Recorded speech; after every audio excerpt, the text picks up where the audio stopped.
À quoi reconnaît-on le film le plus important d'une carrière? Celui qui la lance? Celui qui rapporte le plus d'argent? La meilleure performance? Ou peut-être le plus grand impact sur la vie de son interprète comme du public?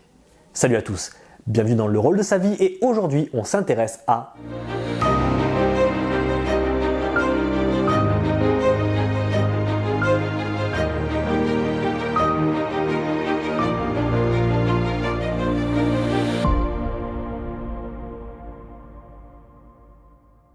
John Christopher Depp naît le 9 juin 1963 à Owensboro dans le Kentucky. Dès l'âge de 12 ans, il se voit offrir une guitare par ses parents et tombe amoureux de la musique. C'est décidé, il sera musicien. Alors oui, mais pas trop. Déménageant en Floride en 1970, il abandonne ses études à 16 ans pour devenir rocker et intègre un groupe baptisé The Kids où il connaît un modeste succès. Le groupe décide alors de quitter la Floride pour tenter de percer à Los Angeles. Alors oui, mais pas du tout. Ça ne marche pas du tout pour lui et il se retrouve obligé de faire des petits boulots. Et c'est celui de vendeur de stylos qui sera un premier pas vers la comédie. S'ennuyant, Johnny décide de changer de nom et de prendre différentes voix selon les clients qu'il a au téléphone. Une sorte de premier cours de comédie en quelque sorte. En 1983, sa femme, Laurie Ann, lui présente un très bon ami à elle, le neveu du réalisateur Francis Ford Coppola et lui-même acteur débutant, Nicolas Cage. Les deux hommes sympathisent et Nicolas suggère à Johnny de s'orienter vers la comédie car il décèle en lui quelque chose. Du coup, merci Nico, et à bientôt pour un prochain numéro. Nicolas lui présente son agent. Johnny, sans le sou, accepte de tenter l'expérience pour pouvoir payer son loyer. Il passe une audition avec l'aide de son nouveau pote et obtient un petit rôle dans Les Griffes de la Nuit. Nous sommes en 1984 et la carrière de Johnny Depp peut commencer. Il s'inscrit dans une école de théâtre, histoire de ne pas complètement frauder son nouveau métier et enchaîne les rôles dans des films à petit budget jusqu'à obtenir l'un des rôles les plus importants dans le Platoon d'Oliver Stone. Mais la majeure partie de ces scènes ayant été coupées au montage, ça devient un rôle mineur. Mais la Fox le remarque et lui propose le rôle titre dans la série 21 Jump Street en 1987. Refusant dans un premier temps de s'enfermer dans un même job pendant des années, Johnny se laisse convaincre par son agent, persuadé que la série fera un flop et s'arrêtera au bout d'une saison. Johnny accepte et 21 Jump Street devient un carton mondial. Ça c'est du flair. Johnny Depp, qui vivotait d'un métier, devient du jour au lendemain une vedette en couverture de tous les magazines pour les très jeunes adolescentes qui l'adulent, l'adorent et l'idolâtrent. Tom Henson est donc le rôle de la vie de Johnny Depp. Alors, oui, mais en fait, non. C'est le rôle qui le révèle au grand public, mais ce n'est pas, à mon sens, le rôle de sa vie. Johnny se retrouve exactement dans la situation qu'il redoutait, coincé dans une série télé à jouer le même personnage sans pouvoir faire autre chose. Aussi, dès qu'il en a l'occasion, il part en 1990 tourner un rôle à contre-emploi, Cry Baby de John Waters. Mais c'est un peu plus tard dans cette même année que Johnny fait une rencontre qui change sa vie, Tim Burton. Coup de foudre amical, coup de foudre artistique et une collaboration de 22 ans et 8 films dont je retiens essentiellement 2 exceptionnels. Masterpiece. Un film trop méconnu et boudé.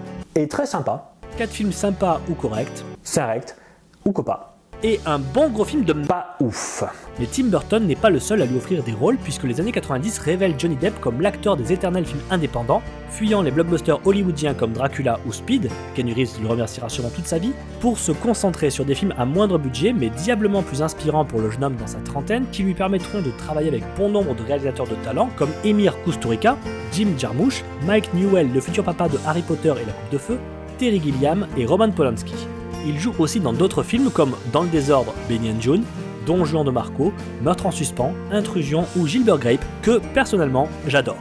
Coucou Leonardo, on se voit très vite. Il réalise même son premier et seul long métrage, The Brave, avec Marlon Brando. Un film qui fera un flop retentissant, précipitant la fin de la très jeune carrière du réalisateur.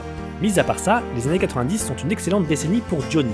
Bon, on retire ses frasques avec Kate Moss et la mort de River Phoenix, grand frère de Joaquin Phoenix et star montante d'Hollywood, une overdose en 1993 à la sortie de la boîte de nuit de Johnny, le Viper Room. Il poursuit sa carrière d'acteur avec quelques rôles et apparitions. En tout et pour tout, c'est tout un tas de beaux rôles dont certaines performances restent mémorables, mais c'est bien en 2002, à l'aube de ses 40 ans, que Johnny touche ce qui est, pour moi, le rôle de sa vie. En même temps, est-ce qu'il y avait vraiment du suspense là-dessus? En 2002, Disney souhaite produire un nouveau film de pirates. Cela fait de nombreuses années que le thème n'a pas été abordé par le studio, et même si les dernières tentatives hollywoodiennes sur le sujet n'ont pas été de grands succès, la firme aux grandes oreilles y croit. Elle veut s'inspirer d'une célèbre attraction de son parc pour en faire un film et confie les rênes au producteur Jerry Bruckheimer et au réalisateur Gore Verbinski. Pour le rôle phare du capitaine Jack Sparrow, les deux hommes pensent immédiatement à Johnny. et pour s'assurer les services de celui qui refuse d'être muselé dans un blockbuster hollywoodien, il lui donne carte blanche pour interpréter le personnage. Johnny décide alors de s'inspirer de John Ward, ancien marin déserteur devenu pirate en 1603, du guitariste Keith Richards et de Pépé le Putois. Oui, lui-même. Flirt. Forcément, chez Disney, ça grince des dents. Les patrons, qui espéraient un pirate lisse dans la veine des films des années 60, retrouvent un homme portant des dreadlocks, de l'eyeliner, à la démarche maniérée et au langage étrange. Ils sont tellement dégoûtés de ce qu'ils voient qu'ils exigent de virer Johnny sur le champ et d'engager un autre acteur à la place. Mais Jerry et Gore tiennent bon, expliquant au vieux ponte qu'ils décèlent quelque chose de très fort dans cette interprétation. Et heureusement, car le film sorti en 2003 fait un carton planétaire, essentiellement dû à la prestation de Johnny dans le rôle titre, ce qui lui vaudra d'ailleurs sa première nomination aux Oscars. Il en obtiendra 2 autres pour Neverland et Sweeney Todd. Alors, ça peut paraître évident vu comme ça, mais comment peut-on vraiment considérer Jack Sparrow dans Pirates des Caraïbes comme le rôle de la vie de Johnny Depp? Parce que le film arrive à point nommé pour l'acteur qui est à son pinacle artistique, ce qui lui permet de combiner toute sa créativité et son expérience. Il a pu rassembler tout ce qui le caractérise et ce qu'il aime pour servir son personnage. L'inspiration musicale de Keith Richards, rockstar parmi les rockstars, l'humour cartoonesque de Pépé le Putois et le décalage avec le monde qui l'entoure qu'il a ressenti toute sa vie. De plus, à 39 ans, Johnny est probablement à l'apothéose de son charisme. C'est donc ce mélange entre expérience, talent et physique qui lui ont permis de créer le personnage parfait. 10 ans plus tôt, ça aurait été trop tôt. 10 ans plus tard, ça aurait été trop tard. Parce qu'en 1992, Johnny n'avait pas encore engrangé assez d'expérience et de recul sur sa carrière pour tenter ce genre d'approche, et que créer un rôle aussi physique et charismatique à 50 ans aurait été compliqué. Jack Sparrow est une pépite d'imagination, un personnage haut en couleur, borderline et irrévérencieux mais sans jamais aller trop loin. Un mauvais fifrelin qu'on ne peut s'empêcher d'adorer et qui efface automatiquement tout personnage face à lui. Barbossa ayant un tout petit peu de crédit pour réussir à exister, mais c'est tout. Johnny Depp prend toute la place de n'importe quel plan du film, rendant de nouveau les pirates cool et réussissant l'exploit de prendre un film inspiré d'une attraction d'un parc Disney et le rendre plus populaire et aimé que la dite attraction. Johnny Depp renfilera d'ailleurs 4 fois le costume, poursuivra sa carrière avec plus ou moins de succès mais ne retrouvera jamais de nouveau un rôle aussi puissant et iconique que Jack Sparrow. Et ce, malgré quelques tentatives intéressantes. Non, pas toi. Jamais de la vie. Tu n'existes pas. Jack Sparrow est donc le rôle de la vie de Johnny Depp, celui qui lui aura permis d'atteindre le statut d'icône planétaire, faisant l'unanimité auprès des grands comme des petits et créant par la même occasion un mythe au même titre que les plus grands personnages de l'histoire du 7e art.